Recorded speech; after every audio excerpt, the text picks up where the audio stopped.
Bonjour, écoutez, aujourd'hui notre ami Patrick Prung vient nous présenter à la fois l'album que nous avons édité aux éditions Daniel Magan, l'album Vanikoro, et des originaux qu'il a réalisés spécialement pour cet album et qui sont actuellement exposés à Galerie. Patrick, est-ce que tu pourrais nous exposer et nous expliquer pourquoi cette illustration n'est pas finalement la couverture de l'album? Qu'est-ce qui s'est passé? Qu'est-ce que c'est une démarche de ta part de changer cet original, de ton éditeur? C'est un peu des deux à la fois. C'est-à-dire que j'avais fait, c'était une première proposition de projet et je sentais bien que j'étais sur quelque chose, mais il manquait, il manquait quelque chose de toute façon.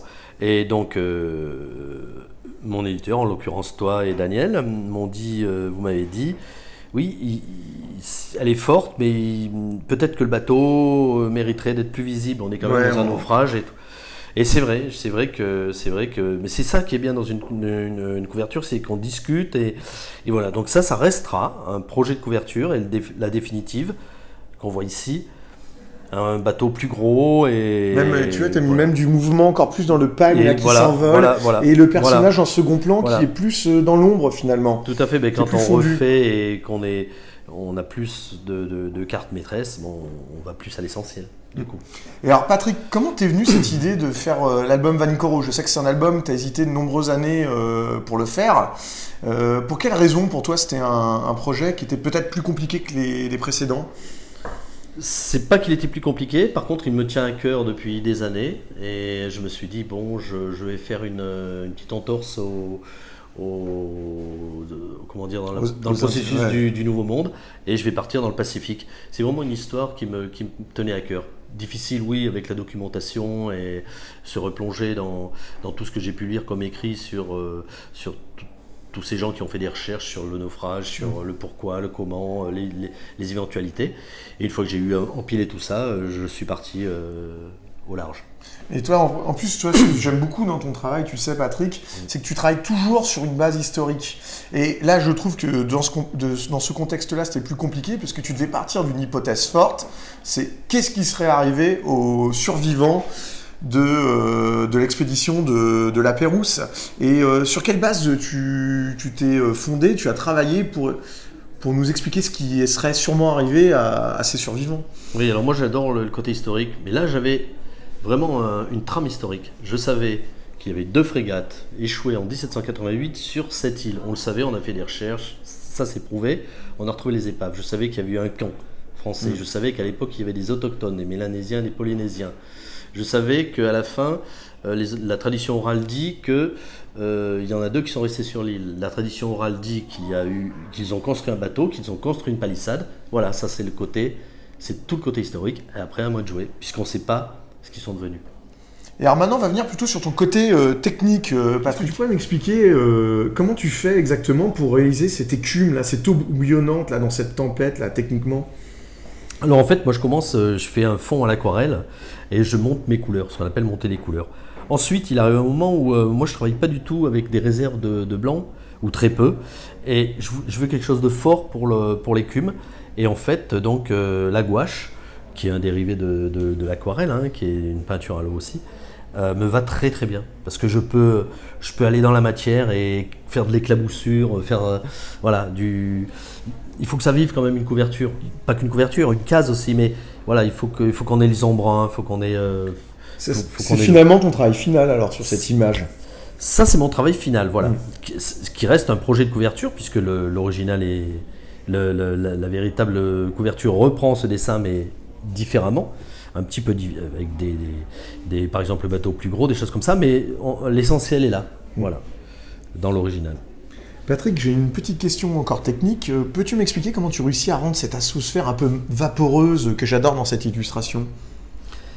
En fait, ce dont tu me parles, oui, c'est tout simple. En fait, quand tu montes tes couleurs à l'aquarelle, tu pars du très clair et tu vas sur les foncés. Donc si tu laisses une zone au milieu que tu ne retouches pas, que tu laisses vaporeuse, comme tu dis, avec des petites herbes, tu as ton effet brouillard, tu as ton effet brumeux, et tu as ton effet calme. Et le lecteur peut imaginer un tas de choses derrière. Et là, tout ce travail de lumière que tu as fait ici, c'est pour que l'œil du lecteur arrive exactement sur son endroit spécifique. Tout à fait, c'est le but. On laisse des zones d'ombre, un premier plan assez sombre, là c'est sombre aussi.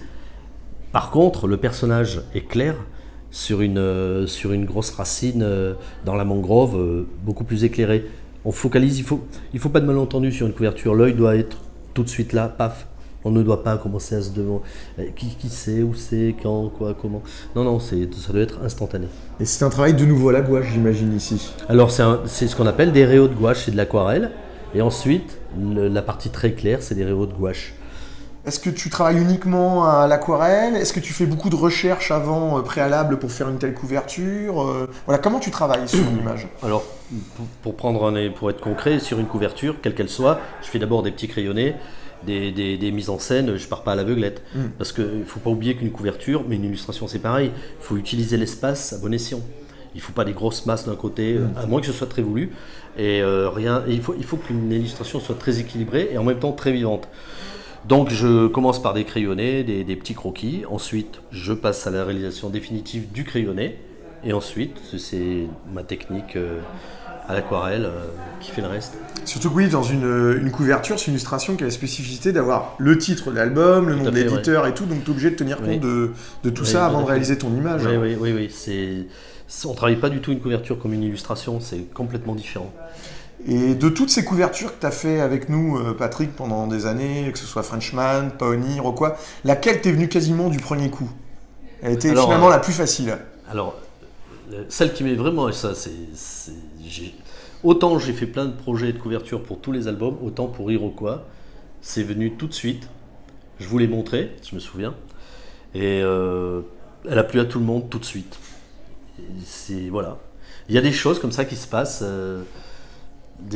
Après, c'est la première fois que ça m'arrive. Et c'est longtemps que je fais toujours 3 ou 4 projets de couverture. En plus, ce qui est amusant, c'est quasiment une case de l'album. Ah, c'est d'ailleurs quand je dessinais la case de l'album, j'ai dit mais c'est la couverture. Voilà.